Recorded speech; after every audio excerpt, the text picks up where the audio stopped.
지난 주간에 전주에 있는 기독교 역사 박물관에서 전화가 왔습니다. 학예사라는 분인데 저한테 전화가 왔는데 이유는 제가 몇 년 전에 그 박물관에 기증한 구약 성경 때문에 전화가 왔습니다. 그 구약 성경은 저의 외할아버지께서 보시던 성경인데 1911년도 판 성경입니다. 그 학예사의 말을 들어보니까 그 성경은 당시 우리나라 성서공회에서 발행하지 못하고 영국 성서공회에서 구약성경 상학원을 인수해서 들어왔다는 겁니다. 저희 외할아버지가 완주군 고산면에 살았다고 합니다. 거기 이제 초대 선교사님이 들어가셔서 그 초대 선교사님에게 복음을 듣고 세례를 받으셨습니다. 그리고 집사님으로 임명을 받게 됩니다. 당시 그 완주군에는 교회가 한 10개 정도밖에 없었답니다. 그리고 그 10개 중에서 또 집사님이 되는 것은 참 쉽지 않은 일이었는데 외할아버지 신앙이 참 좋으셨을 것이다 이렇게 이야기를 합니다. 귀한 성경을 제가 기증을 했는데 이 학예사 말로는 역사학자들로부터 고증을 받았답니다. 우리나라 그 성경이 별로 없어가지고 국가 유물로 등재를 해주겠다는 겁니다. 너무 감사한 일이죠. 네, 박수까지는 안 치셔도. 우리나라 국가 유물로 등재하기 위해서 자세한 내용을 알기 위해 저한테 전화가 왔습니다. 제가 그 성경을 오래전부터 갖고 있었거든요. 외할아버지, 저희 어머님 저한테 와가지고 제 책장에 서재에 꽂혀 있었습니다. 만약 제가 그 성경을 저만 갖고 있었다라면은 저의 자랑거리는 되겠죠. 우리 외할아버지가 120년 전에 보셨던 성경입니다. 그런데 이 성경책을 박물관에 기증하니까 빛을 보기 시작한 겁니다. 아마도 제 서재에 있었다라면 어두운 책꽂이에 꽂혀 있었겠지만 박물관에 가니 그것이 많은 사람들에게 도움을 주는 책이 됐던 겁니다. 여러분, 우리의 이 삶도 그러지 않겠습니까? 어두움 속에 있을 때보다 환한 빛으로 나왔을 때 영향력을 발휘하게 됩니다. 집에서 정전이 되면 어떻게 됩니까? 정전되면은 익숙하던 방인데도 막 더듬잖아요. 나가다가 그 문지방에다가 문턱에다가 발을 꽝 쪄가지고 발가락이 아프고, 내가 잘 아는 집인데도 불구하고 어두움이 있으면은 이 어두움을 우리가 극복하기가 쉽지를 않습니다. 사랑하는 성도 여러분, 오늘 우리가 읽은 본문의 말씀은 어두움은 우리가 얼마나 잘 모르는가를 보여주게 됩니다. 본문에도 성경 말씀에도 어두움의 한복판에서 찬란한 빛이 비치는 그런 장면이 등장하게 됩니다. 1970년 4월 17일 날 아폴로 13호가 달 나라로 우주 여행을 떠나게 됩니다. 그런데 발사한 뒤 무려 4일 만에 폭발하게 돼요. 산소통이 폭발하게 됩니다. 급박한 상황 속에서 아폴로 13호는 달에 착륙하는 것을 포기하고 다시 지구로 귀환하게 됩니다. 그들의 임무는 달 착륙이 아니라 이제는 지구로 안전하게 귀환하는 것이었습니다. 세 사람이 타고 있었답니다. 선장, 그리고 사령선의 조종사, 달 착륙선의 조종사, 이 세 명이 타고 있었는데 얼마나 급박했을까요? 이 대기권으로 다시 들어올 때 문제는 뭐냐면은 이 마찰열이 엄청나답니다. 그래서 그 마찰열 때문에 우주선 이 외부에 막이 생긴답니다. 막이 생겨가지고 이 지구하고 교신이 안 되는 거예요. 한 3분 정도 교신이 끊어진다고 합니다. 지금 관제탑 휴스턴에서는 난리가 났습니다. 지구로 돌아오는 우주선이 무선이 끊긴 겁니다. 3분이 지나갑니다. 3분이 지난 후에는 교신이 돼야 되는데 안 되는 거예요. 그래서 이 관제사에게 물어봅니다. 언제 되느냐고. 30초만 기다려 보십시오. 30초 지냈습니다. 또 안 되는 겁니다. 또 30초, 4분, 5분이 지나가도 교신이 되질 않았다고 합니다. 여러분들, 그 관제센터에 있었던 수백 명의 직원들이 숨을 죽이고 도대체 이 아폴로 13호에 탔던 이 조종사들은 살아남았을까 걱정하는 시간이 한참 지나게 됐다고 합니다. 여러분, 우리들은 우주선에 타본 경험은 없습니다. 그런데 나름 우리들도 보면은 이 어두움의 시간, 침묵의 시간을 보낼 때가 가끔 있습니다. 여러분, 건강이 안 좋아서 건강검진을 하고 난 다음에 그 기다리는 일주일, 의사를 만나기 전 일주일이 마치 1년처럼 여러분 느껴지지는 않습니까? 작년에 제가 예수병원 의사 병실 앞에서 1시간을 기다렸습니다. 제 순서가 되기를. 검진 결과를 보기 위해서 기다리는데 그 1시간 동안이 얼마나 긴지 별별 생각이 다 드는 거예요. 내가 죽으면 우리 교회는 어떻게 되지? 아내와 우리 자녀들은 어떻게 되지? 뭐 이런저런 생각들이 많이 오가는 거죠. 그 기다림, 침묵의 시간, 어두움의 시간은 우리를 참 힘들게 하는 그런 경우들이 있습니다. 어떤 분은 그런 이야기 합니다. 목사님, 한 달만 버티면 될 줄 알았는데 그 다음 달도 어려워요. 어떤 엄마는 이런 이야기 하더라고요. 목사님, 방문을 꽉 닫고 들어간 아들 때문에 소통이 안 된다는 거예요. 아들하고 소통이 안 돼가지고 방문 앞에 서성거리는 엄마, 얼마나 침묵의 시간이 힘들었겠습니까? 여러분, 우리를 힘들게 하는 것은 어두움 자체이기도 하지만 그 어두움 속에서 내가 할 수 있는 일이 아무것도 없다 할 때 그것이 참 우리를 힘들게 하는 것 아니겠습니까? 오늘 본문에 보면은 이 나라 전체가 어두움에 쌓이게 됩니다. 많은 백성들이 어두움 속에서 헤매게 되는 장면이 등장하게 됩니다. 이 어두움은 통째로 한 나라를 힘들게 하는 사건이 벌어지게 됩니다. 3500년 전 애굽에서 일어난 일이 아니겠습니까? 하나님께서는 이 재앙을 10가지 재앙을 이 애굽에 쏟아 부으시는데 이 10가지 재앙은 333 플러스 1로 되어 있습니다. 오늘은 세 번째 세계 시리즈가 쏟아지게 되게 됩니다. 이 우박이 내리기 전에 하나님은 놀라운 말씀을 바로에게 하십니다. 오늘 본문 9장 15절과 16절을 우리 한번 읽어보도록 하겠습니다. 내가 손을 펴서 돌림병으로 너와 내 백성을 쳤더라면 내가 세상에서 끊어졌을 것이나 내가 너를 세웠음은 나의 능력을 내게 보이고 내 이름이 온 천하에 전파되게 하려 하였음이니라.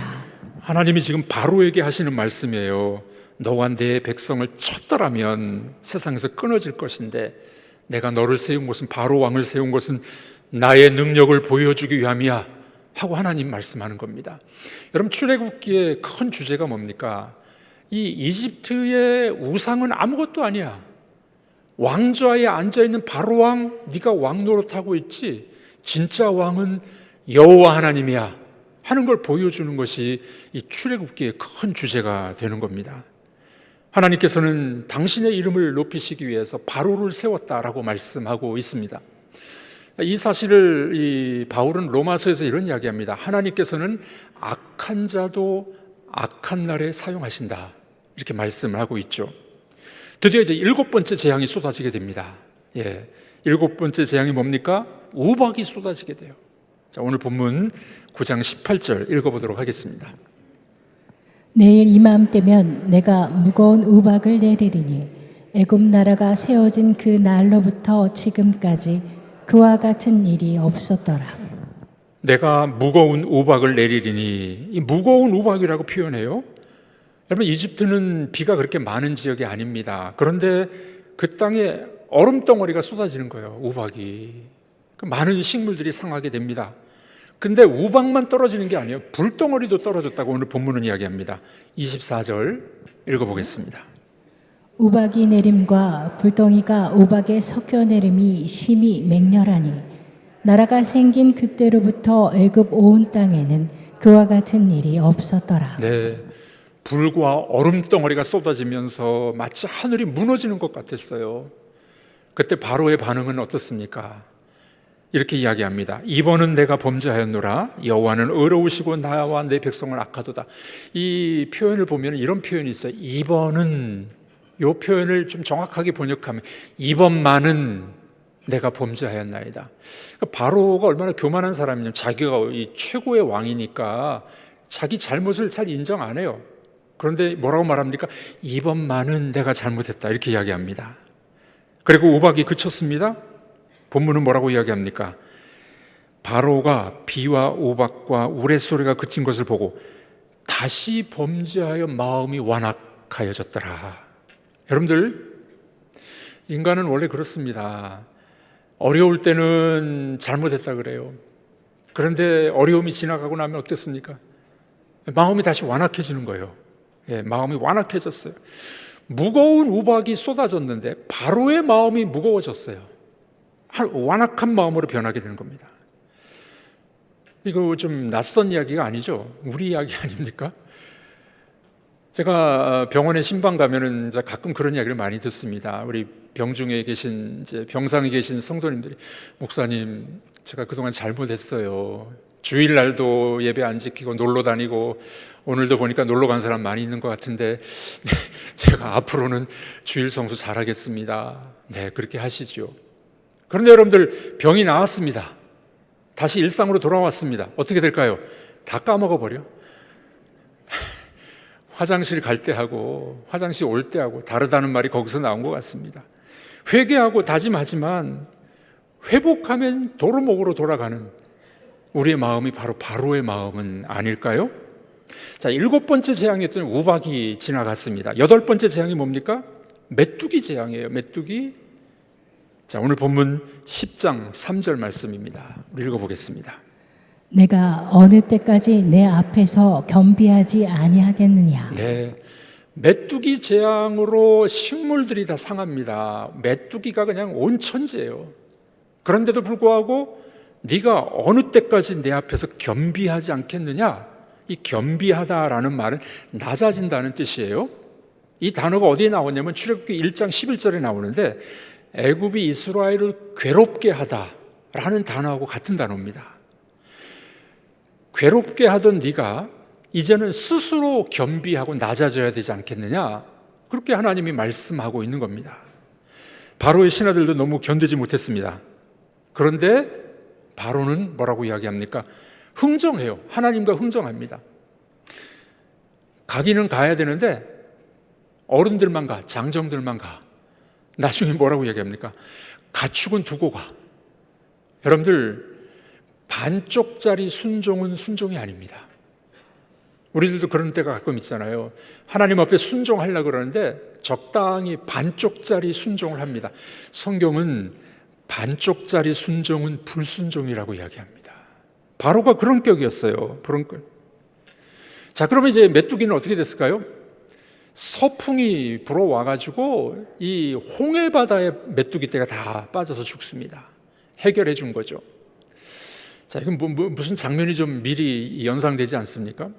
여러분들 드라마를 보면은요, 드라마에 예고편이 나와요. 예고편. 다음에 이 이야기가 나올 것이다. 이 메뚜기 떼가 홍해바다에 다 빠져 죽습니다. 기억나는 게 있으십니까? 뒤에 가면은 애굽의 군대가 쫓아오다가 하나님이 그 홍해에서 다 빠뜨려서 죽게 만들어 주신다는 겁니다. 자, 메뚜기 재앙이 지나갑니다. 그래도 바로의 마음은 움직이지 않습니다. 드디어 9번째 재앙이 등장하게 됩니다. 9번째가 뭘까요? 흑암의 재앙이에요. 온 나라가 그냥 어두워진 겁니다. 10장 21절 읽어보겠습니다. 하늘을 향하여 내 손을 내밀어 애굽 땅 위에 흑암이 있게 하라. 곧 더듬을 만한 흑암이리라. 이 재앙 시리즈가 333 이렇게 됐다 그랬죠. 3개씩 묶여지는데 세 번째 재앙은 늘 경고 없이 쏟아집니다. 경고가 없이. 하나님이 경고도 없이 온 나라에 흑암을 베풀어 주시는 걸 보게 됩니다. 더듬을 만한 흑암, 손으로 만질 만한 흑암, 이렇게 이야기하는 거죠. 그럼 보통 어두움은 눈의 문제잖아요. 눈이 어두워서 눈이 못 보는 건데 여기 어두움은 얼마나 심각한 어두움이냐면은 손에 만질 만한 어두움이라고 이야기해요. 마치 장벽이 있는 것처럼 그런 어두움입니다. 당시 이집트에는 이 최고의 신은 라라는 신이 있었습니다. 라는 태양신을 말해요. 태양신이 라 신인데 바로 왕은 자기가 태양신의 아들이라고 이야기했습니다. 그런데 지금 태양이 어두워진 거예요. 깜깜해진 겁니다. 하나님께서는 태양신과 바로 왕을 흑암 속에 집어넣는 장면이 오늘 9번째 재앙이 되는 것입니다. 사흘 동안 태양이 사라졌습니다. 완전 마비였습니다. 그야말로 흑암의 혼돈 속으로 빠지게 되는 걸 보게 됩니다. 자, 그런데 바로의 마음이 움직일까요? 안 움직여요. 결국 이제 10번째 재앙을 기다리고 있겠죠. 안 움직입니다. 10장 28절 우리 읽어보겠습니다. 너는 나를 떠나가고 스스로 삼가 다시 내 얼굴을 보지 말라. 내가 내 얼굴을 보는 날에는 죽으리라. 이게 누가 하는 말입니까? 바로가 모세에게 하는 말. 네가 내 얼굴 보면 너 죽일 거야. 이야, 여러분들 흑암 속에 온 나라가 고통하는데 바로의 마음은 완악해지는 거예요. 그러니까 여러분들 이게 이 어두움은요, 외부적인 어두움보다도 더 큰 어두움은 뭐냐면 마음의 내면의 어두움이라는 거예요. 바로의 마음이 어두워가지고 너 다시 나타나면 내가 죽일 거야. 혹시 우리들의 모습은 아닌가요? 우리 인간들이 그렇다는 거예요. 마음이 완악해지면은요, 미워하고 시기하고, 다시는 내가 너를 안 볼 거야. 뭐 이러면서 이야기하는 거예요. 우리 그리스도인들은 그런 말은 일절을 하지 말아야 될 줄로 믿습니다. 진짜 어두움은 어디에 있습니까? 하늘에 있는 게 아닙니다. 사람의 마음 속에 있는 겁니다. 우리 마음속에 혹시 그런 어두움은 없으십니까? 자, 성경이 이렇게 어두움으로 끝나면은 하나님 너무하시네요 라는 말을 하겠죠? 그렇지 않습니다. 오늘 본문에 보면은 하나님이 놀라운 반전의 은혜를 집어넣고 있습니다. 여러분 드라마를 보면은 너무 재밌잖아요. 우리 뭡니까? 참교육 딱 때리는 참교육 보니까 속이 시원해. 뭐 반전의 은혜가 있어. 드라마도 은혜가 있나 모르겠어요. 반전의 역사가 있는데 오늘 본문에 하나님이 작은 구절에 반전의 은혜를 숨겨 놓으셨습니다. 10장 23절입니다. 읽어보겠습니다. 온 이스라엘 자손들이 거주하는 곳에는 빛이 있었더라. 네, 애굽의 온 천지는 흑암투성이었습니다. 손으로 만질 만한 흑암이었었어요. 그런데 하나님의 백성이 사는 고센 땅에는 뭐가 있었다고요? 빛이 있었더라. 하나님의 은혜입니다. 하나님의 은혜요. 세상은 어두워질수록 하나님의 백성의 집은 환해지는 역사, 하나님이 은총을 베풀어 주시는 줄로 믿습니다. 오늘 본문에는 세 가지 은혜가 등장합니다. 세 가지 창문이 열리게 돼요. 첫 번째 창문입니다. 하나님은 구별하시는 은혜를 주십니다. 한번 따라해 보겠습니다. 구별하는 은혜를 주십니다. 어떻게 구별할까요? 애굽 땅은 우박이 쏟아졌습니다. 메뚜기가 많았습니다. 흑암이 가득 찼습니다. 그러나 그의 백성이 사는 고센 땅에는 없었습니다. 빛이 찬란하게 비치게 되는 것이었습니다. 여러분, 이것은 우리가 잘나서가 아니라 내가 잘해서가 아닙니다. 하나님이 구별하신 이유는 뭐라고요? 언약 때문에 그래요. 하나님의 언약 때문에. 여러분들, 우리가 받는 은혜는 자격 때문에 받는 게 아닙니다. 우리 자격이 없는 사람들이에요. 여기 잘난 사람들 어디 있겠습니까? 학벌 좋고 돈 많고 잘생기고, 여러분들 빼고 저는 그런 것 같아요. 그런 사람이 우리 어디 있겠어요? 자격이 없는 우리들을 하나님이 은혜로 불러주셨는데 그 은혜는 언약 때문에 그래요. 너는 내 거야. 내가 너를 지명하여 불렀어. 내가 내 생명을 바쳐 너를 사랑할 거야. 하나님의 은혜로 우리를 구별해 주신 줄로 믿습니다. 이것이 구별하시는 은혜예요. 두 번째 은혜는 뭐냐면은 국경을 넘는 은혜가 있습니다. 국경을 넘는 은혜. 여러분들, 이 하나님의 말씀이 쏟아질 때 애굽 사람들 중에서 그 말씀에 순종하는 사람들이 있었어요. 그래서 이 순종하는 이 애굽인들은 살아남습니다. 살아남아요. 9장 20절과 21절입니다. 우리 읽어보겠습니다. 바로의 신하 중에 여호와의 말씀을 두려워하는 자들은 그 종들과 가축을 집으로 피하여 들였으나 여호와의 말씀을 마음에 두지 아니하는 사람은 그의 종들과 가축을 들에 두었더라. 네, 여호와의 말씀을 두려워하는 자들은 애굽 사람 중에 가축을 들여놓습니다. 그들에게는 빛이 비치게 됩니다. 여러분, 이 사람들이 누굴까요? 뒤에 출애굽기 12장에 가면은 이제 출애굽을 할 때 허다한 잡족들이 함께 따라 나왔다라는 구절이 있어요. 이 사람들이에요. 하나님의 말씀을 듣고 순종한 애굽 사람들 또는 이방인이라 할지라도 구원받는 역사가 일어납니다. 하나님의 구원은 국경을 넘어가는 줄로 믿습니다. 이방인들도 말씀에 순종하는 자들은 하나님의 빛을 비춰주시는 줄로 믿습니다. 세 번째 은혜가 있는데, 세 번째 은혜는 어두움을 없애주는 분이 등장합니다. 어두움을 지시는 분이 등장해요. 이 고센 땅에 이 하나님의 빛이 비쳤는데 이 빛은 성경의 곳곳에 나옵니다. 여러분, 맨 처음에 빛은 언제부터 있었습니까? 하나님이 세상을 창조하실 때 빛이 있으라 할 때 빛이 나타났습니다. 어두움의 세상, 혼돈의 세상에 하나님의 말씀으로 빛을 창조하셨어요. 여러분, 그러면 하나님은 빛이세요. 마귀와 사탄과 죄는 어두움이에요. 여러분, 죄 지으면 조금 고소하죠. 속이고 죄를 조금 지으면 좀 고소해. 근데 그 죄는요, 지울수록 어두움이에요. 어둠의 자식들이에요. 하나님에게는 빛이 있는 줄을 믿습니다. 온 세상을 빛으로 창조하신 하나님, 이 빛이 바로 이 고센 땅에 하나님의 백성 위에 비치게 됩니다. 훗날 이사야 선지자는 이 빛이 열방으로 퍼져나가는 걸 노래합니다. 이사야 9장 2절입니다. 우리 읽어보겠습니다. 흑암에 행하던 백성이 큰 빛을 보고 사망의 그늘진 땅에 거주하던 자에게 빛이 비치도다. 흑암에 행하던 백성이 큰 빛을 보고 흑암에 있었던 죄악 가운데 있었던 우리들이 하나님의 큰 빛 가운데로 들어온 줄로 믿습니다. 마지막으로 완성되는데 이 빛이 어디서 완성되는 줄 아십니까? 십자가상에서 완성돼요. 예수님이 십자가에서 3시간 동안 어두움 속에 달려 계신 거 기억하시죠?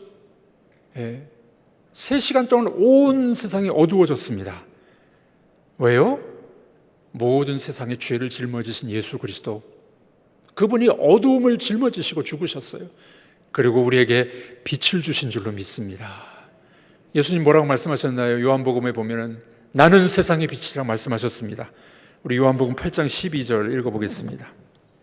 나는 세상의 빛이니 나를 따르는 자는 어둠에 다니지 아니하고 생명의 빛을 얻으리라. 아멘이십니까? 나는 세상의 빛이니 나를 따르는 자는 어두움에 다니지 아니하고 생명의 빛으로 나오리라. 나는 세상의 빛, 이것은 구약에 하나님이 나는 여호와 야훼라고 말씀하신 것 똑같은 표현이에요. I am that I am. 나는 여호와다. 이 표현이 바로 이 표현입니다.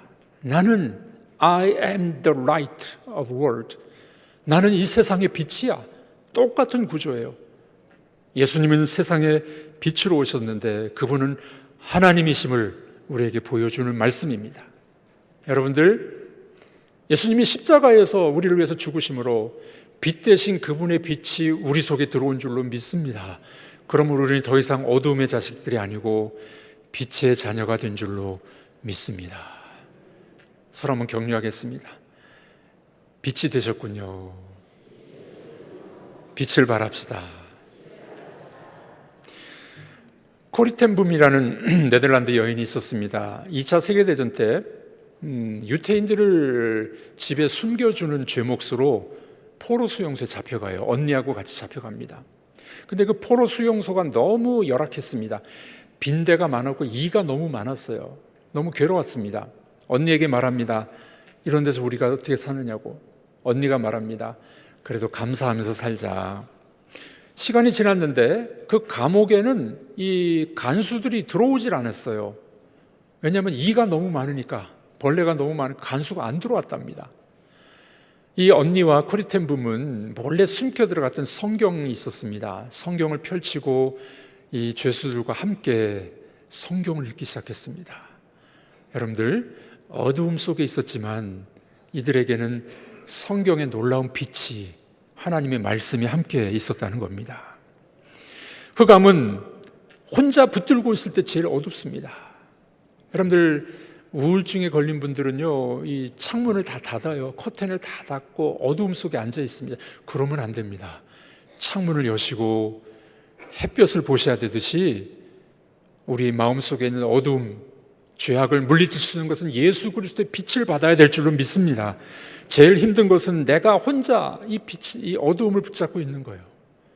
이번 한 주간 여러분들이 예수 그리스도를 초청하시길 바랍니다. 주님, 우리의 흑암 속에 들어와 주시옵소서. 주님이 제 마음 속에 계시니 저도 빛이 될 줄로 믿습니다. 그리고 여러분들의 어두움을 나누십시오. 믿을 만한 우리 성도님들께 기도 부탁을 하십시오. 여러분들의 어두움은 사라지게 될 것이고 하나님의 찬란한 빛이 우리에게 임하게 될 줄로 믿습니다. 아폴로 13호가 어떻게 됐을까요? 통신이 두절됐습니다. 다 죽은 줄 알았어요. 3분, 4분, 5분, 6분이 지나고 난 다음에 교신이 성공이 됩니다. 관제탑에 있었던 그 100여 명의 사람들이 환호성을 지르게 됐습니다. 드디어 3명은 남태평양 바다에 빠지면서 살아나게 됩니다. 여러분들, 이들이 한 6분 동안 이 무선이 두절돼서 아무도 몰랐지만 그들은 집으로 돌아오는 여행을 하고 있었습니다. 여러분, 우리가 어두움 속에 있고 침묵 속에 있어도 하나님은 우리와 함께 계신 줄로 믿습니다. 여러분들의 어두움은 무엇입니까? 우리의 힘든 것은 무엇입니까? 그 시간에도 하나님이 부재한 것이 아니요, 하나님이 우리와 함께 계심을 믿으시기를 바랍니다. 애굽 전체가 사흘 동안 마비됐습니다. 흑암이 가득 찼습니다. 그러나 하나님은 그 사랑하는 백성들의 집에는 불을 비춰주셨던 분이셨습니다. 함께 따라해 보기를 원합니다. 세상이 어두워질수록 성도의 집은 더 환해집니다. 세상이 어두워질수록 우리 성도들의 집은 하나님의 영광과 빛이 비추어 여러분들이 환한 영광으로 들어가게 될 줄로 믿습니다. 이 한 주간 이 주님을 마음속에 영접하십시오. 주님을 초대하십시오. 주님, 제가 어두움 속에 있습니다. 그러나 주님은 침묵하시는 분이 아니라 나와 함께 하시는 분인 줄로 믿습니다. 빛으로 찾아오셔서 저를 고치시고 우리 가정을 살려주시고 저를 빛으로 만들어 주시옵소서. 이것이 여러분들의 기도 제목 되기를 주의 이름으로 축복합니다.